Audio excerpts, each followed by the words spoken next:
And finally, the constitutional provisions on education under the present Constitution of the Philippines, which is the 1987 Constitution. A month later, after the issuance of the 1986, the issuance of Proclamation number 3,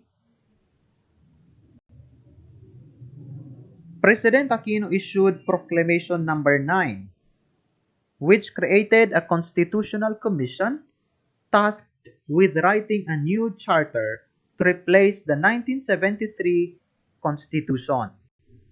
The commission finished its work on October 16, 1986.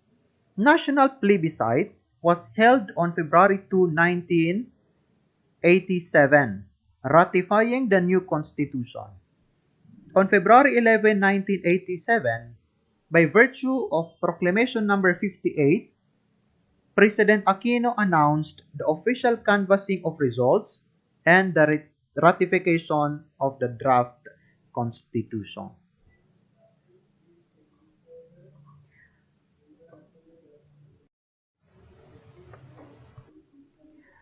So let us now discuss the provisions on education under the present Constitution of the Philippines, the 1987 Constitution.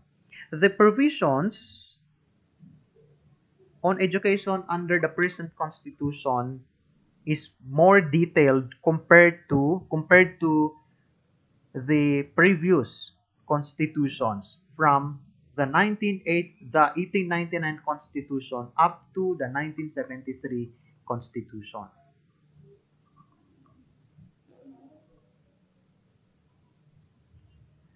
So the provisions on education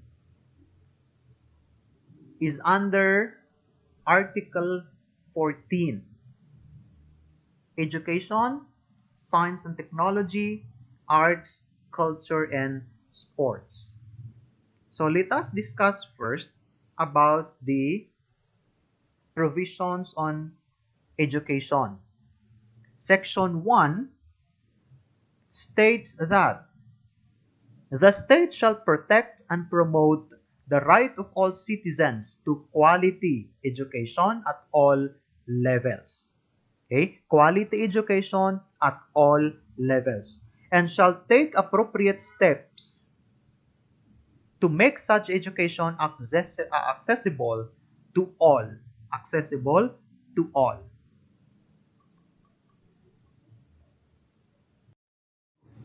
Section 2.1 states that the state shall establish, maintain, and support a complete, adequate, and integrated system of education relevant to the needs of the people and society. Section 2.2, the state shall establish and maintain a system of free public education in the elementary and high school levels. Okay, so the same with the 1973 Constitution, the present Constitution also states that the state shall establish and maintain a system of free public education in the elementary and high school levels, without limiting the natural right of parents to rear their children.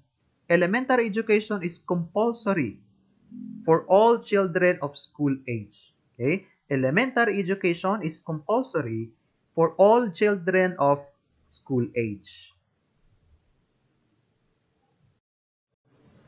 Section 2.3, the state shall establish and maintain a system of scholarship grants.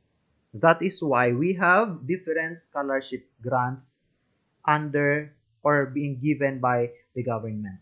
Student loan programs, okay, we have the Study Now Pay Later program and the likes. Subsidies and other incentives which shall be available to deserving students in both public and private schools, especially to the underprivileged. Okay? Uh,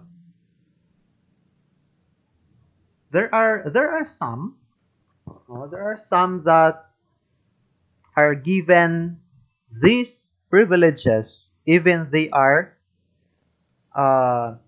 they have enough financial even they have enough financial support. Okay? And sad to say, there are those who have no or limited money or budget to go to school but are not given these privileges from the government.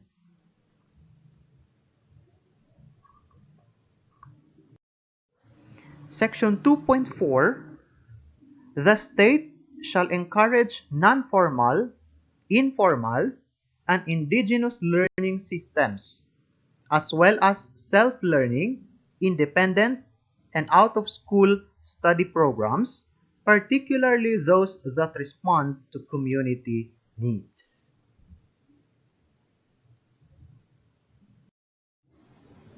And Section 2.5,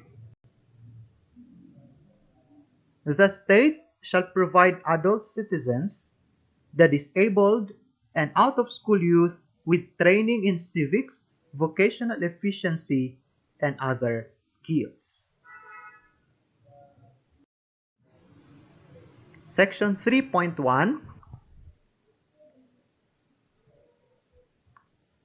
all educational institutions shall include the study of the Constitution as part of the curricula.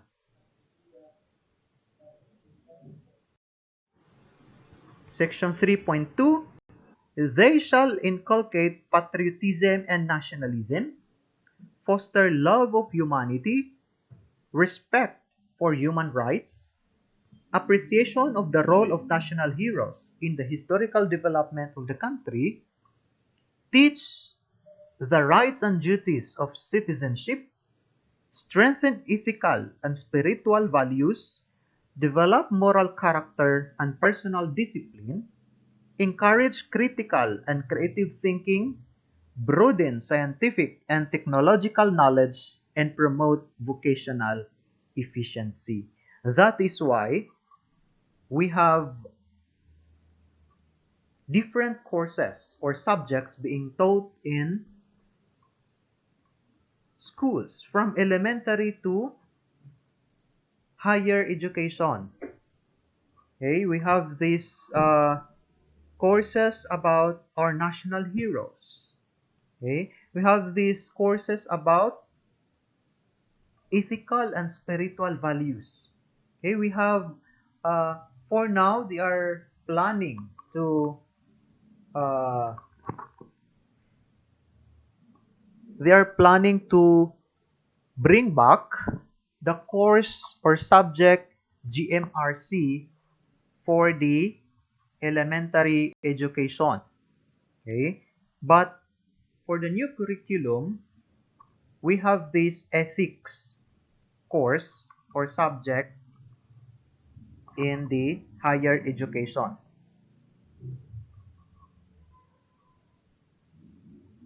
Okay. Section 3.3, at the option expressed in writing by the parents or guardians, religion shall be allowed to be taught to their children or wards in public elementary and high schools within the regular class hours by instructors designated or approved by the religious authorities of the religion to which the children or wards belong, without additional cost to the government. Without additional cost to the government because of the separation of state and religion.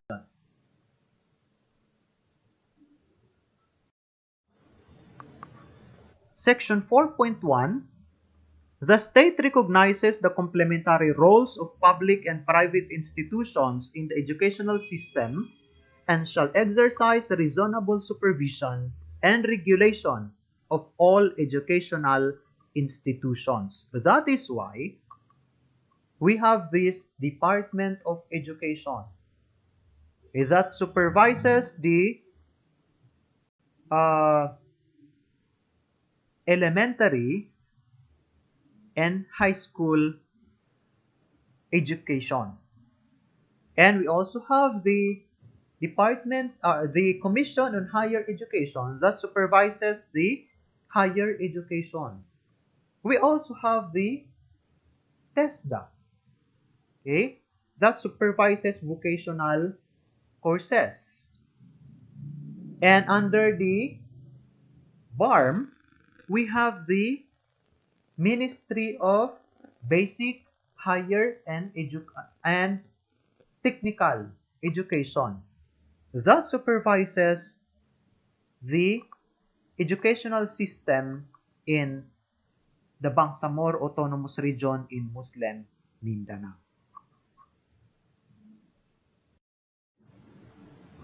Section 4.2a, educational institutions, other than those established by religious groups and mission boards, shall be owned solely by citizens of the Philippines.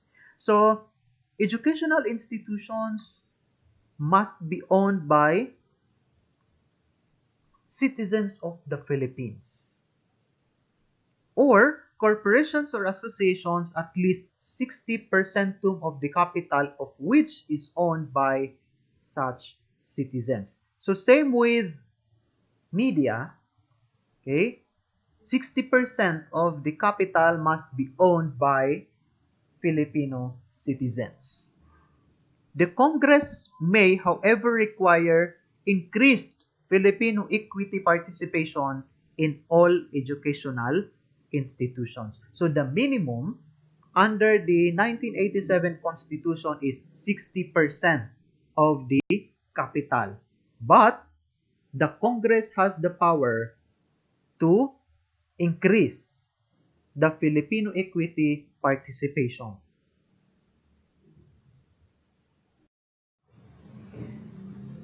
The control and administration of educational institutions shall be vested in citizens of the Philippines.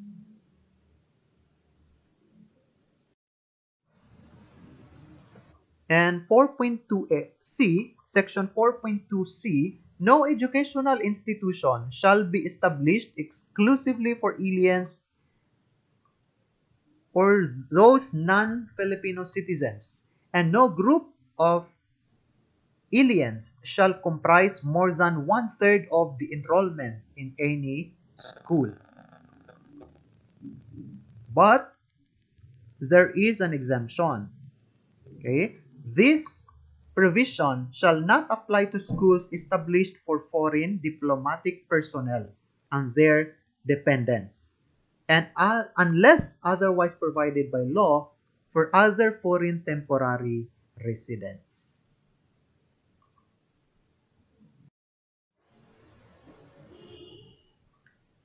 And Section 4.3, all revenues and assets of non-stock, non-profit educational institutions used actually, directly, and exclusively for educational purposes shall be exempt from taxes and duties. Upon the dissolution or cessation of the corporate existence of such institutions, their assets shall be disposed of in the manner provided by law. Proprietary educational institutions, including those cooperatively owned, may likewise be entitled to such exemptions subject to the limitations provided by law, including restrictions on dividends and provisions for reinvestment.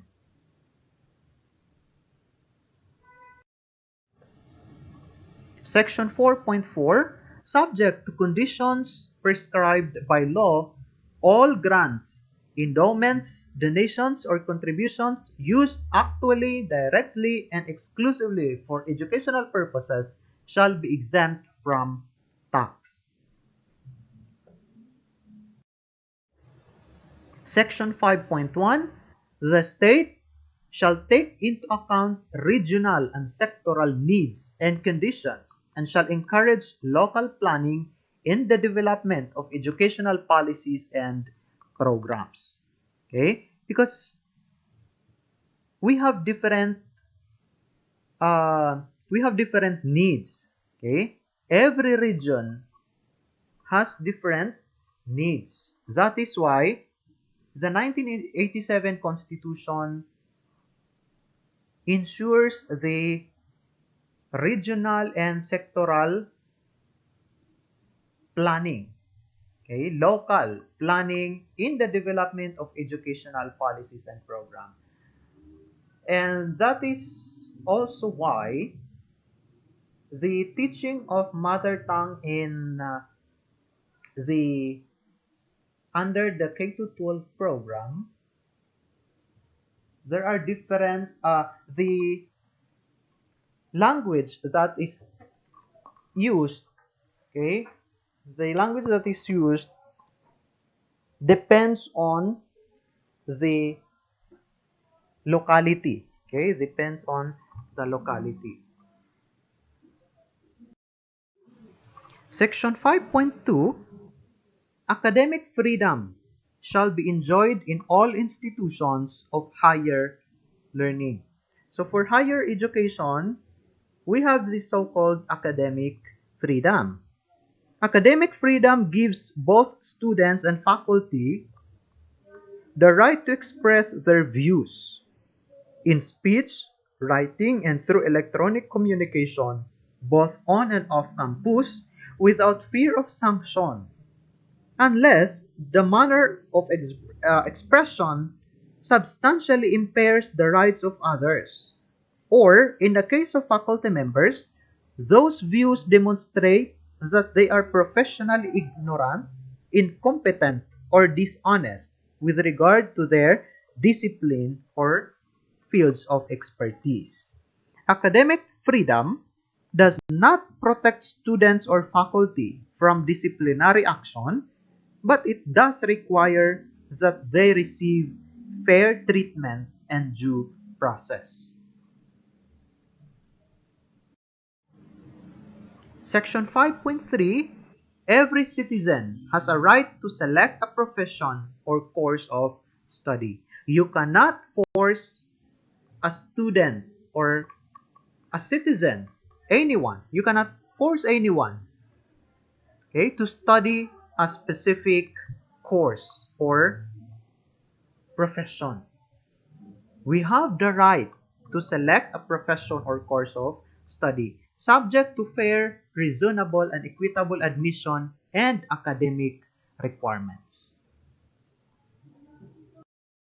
Section 5.4, the state shall enhance the right of teachers to professional advancement. Non-teaching academic and non-academic personnel shall enjoy the protection of the state.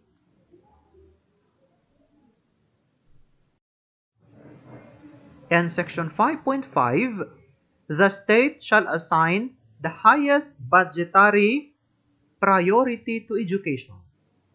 Okay? In terms of budget, the education sector must receive or shall receive the highest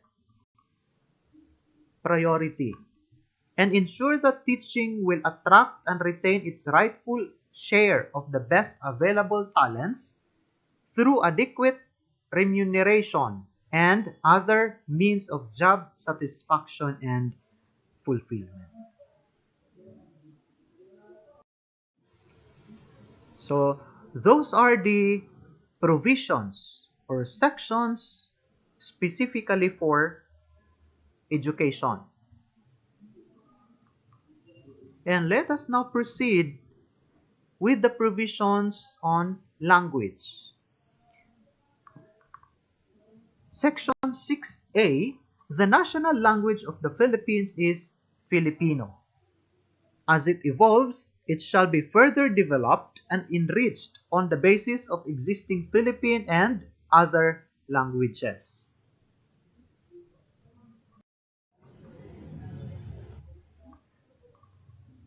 Section 6B. Subject to provisions of law and as the Congress may deem appropriate, the government shall take steps to initiate and sustain the use of Filipino as a medium of official communication and as language of instruction in the educational system. That is why we cannot remove Filipino. We cannot remove Filipino as the medium of official communication in the educational system because the 1987 Constitution provides or states. Section 7A, for purposes of communication and instruction, the official languages of the Philippines are Filipino and until otherwise provided by law, English. Filipino and English.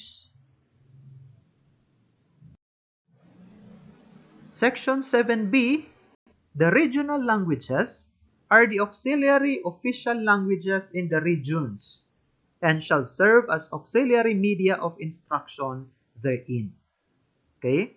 Our national language is Filipino, but the regional language is depends on the locality. Okay? It depends on what language the region uses. Section 7C, Spanish and Arabic shall be promoted on a voluntary and optional basis. Okay, that is why we have this. In the BARM, Arabic is being taught in schools.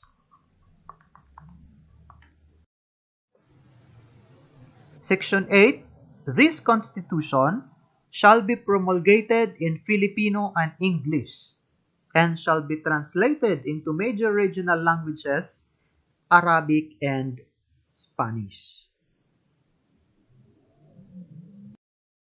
Section 9, the Congress shall establish a National Language Commission composed of representatives of various regions and disciplines, which shall undertake, coordinate, and promote researches for the development, propagation, and preservation of Filipino and other languages.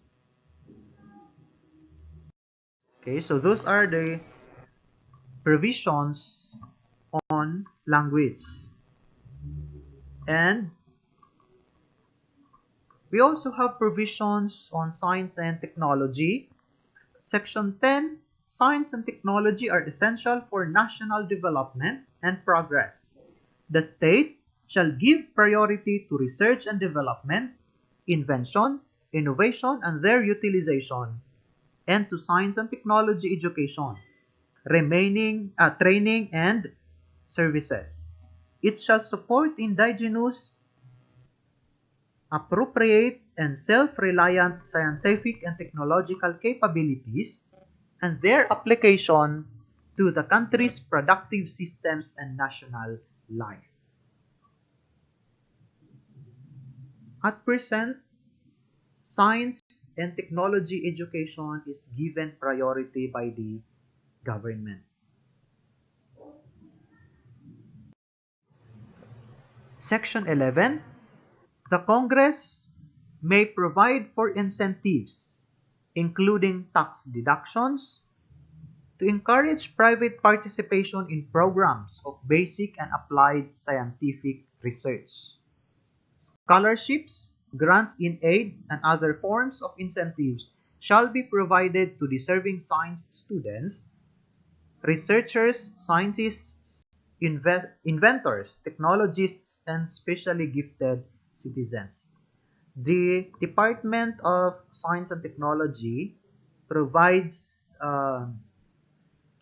scholarships for scientific research and scientific education. Section 12. The state shall regulate the transfer and promote the adaptation of technology from all sources for the national benefit. It shall encourage the widest participation of private groups, local governments, and community-based organizations in the generation and utilization of science and technology. Section 13. The state shall protect and secure the exclusive rights of scientists, inventors, artists, and other gifted citizens to their intellectual property and creations, particularly when beneficial to the people for such period as may be provided by law. Okay? Intellectual property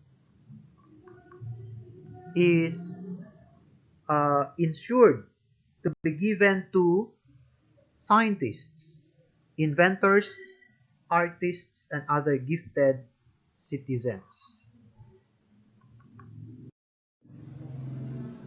Okay?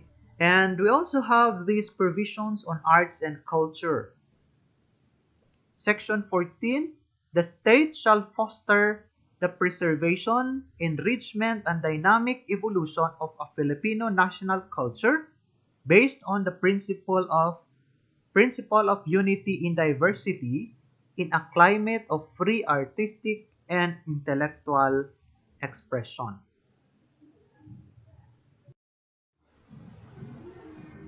Section 15. Arts and letters shall enjoy the patronage of the state. The state shall conserve, promote, and popularize the nation's historical and cultural heritage and resources as well as artistic creation.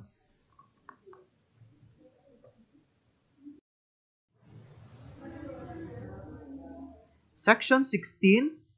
All the country's artistic and historic wealth constitutes the cultural treasure of the nation and shall be under the protection of the state, which may regulate its disposition.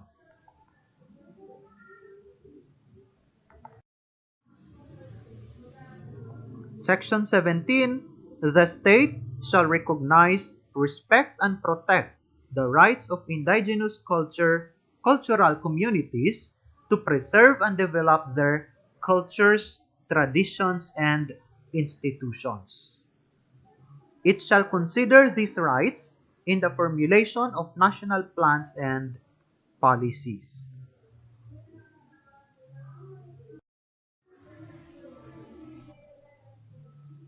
Section 18A. The state shall ensure equal access to cultural opportunities through the educational system, public or private cultural entities, scholarships, grants and other incentives, and community cultural centers and other public venues. Okay? Equal access to cultural opportunities.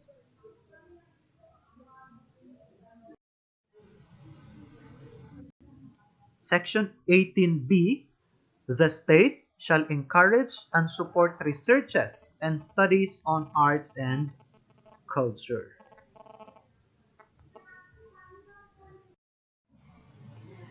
And finally, we have these provisions on sports. Section 19A. The state shall promote physical education and encourage sports programs, league competitions, and amateur sports, including training for international competitions, to foster self-discipline, teamwork, and excellence for the development of a healthy and alert citizenry. Okay, so this is also the reason why we have physical education from elementary to higher education. Okay? We also have this Philippine Sports Commission. Section 19B, all educational institutions shall undertake regular sports activities throughout the country in cooperation with athletic clubs and other sectors. Okay? So,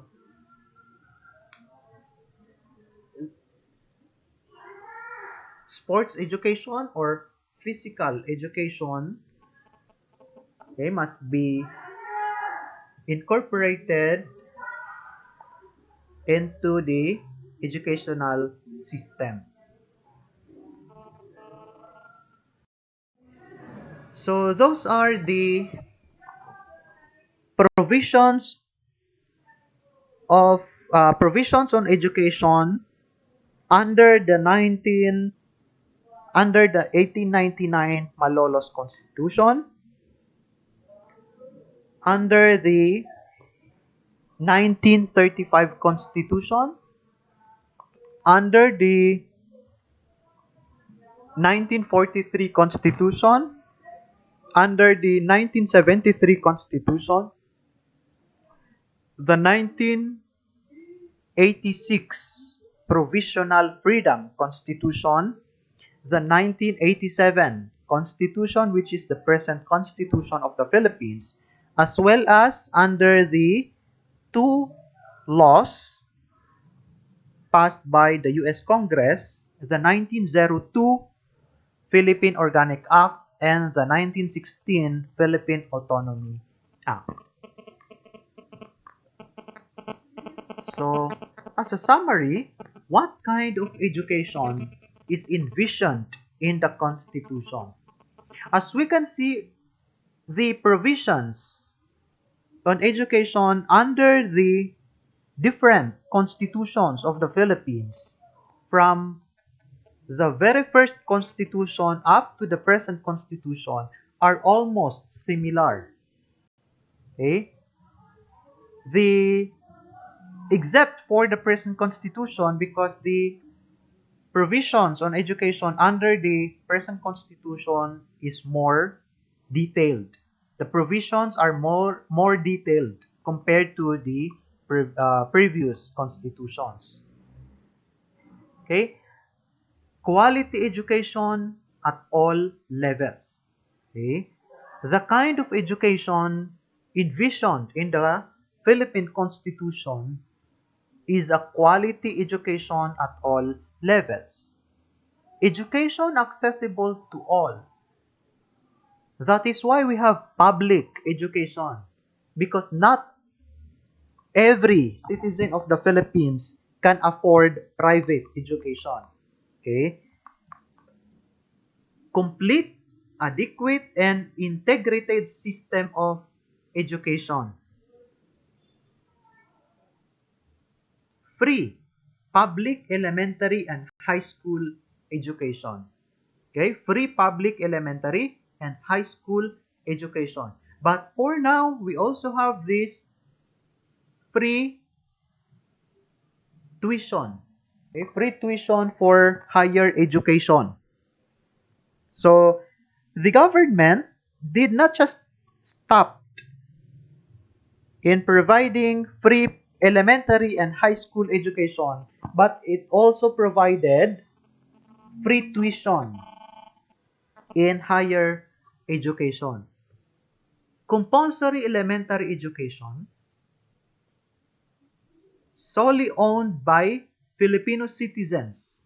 Okay? The education envisioned in the Constitution is an education solely owned by Filipino citizens, or at least 60% of the capital is owned by Filipino citizens. Higher education with academic freedom. Okay? Higher education with academic freedom, where students and faculty can freely express their thoughts and ideas, for as long as it does not uh, for as long as it does not go in the manner of expressing it with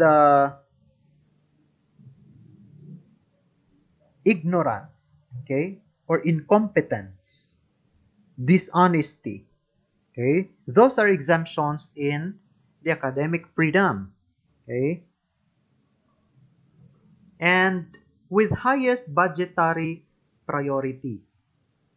Under the Constitution, the education sector must receive the highest budgetary priority. And many more, okay? There are many more descriptions of the kind of education envisioned in the Constitution. Okay? And and before I end this report, I want to leave this quote by Aristotle. Education the mind without educating the heart is no education at all.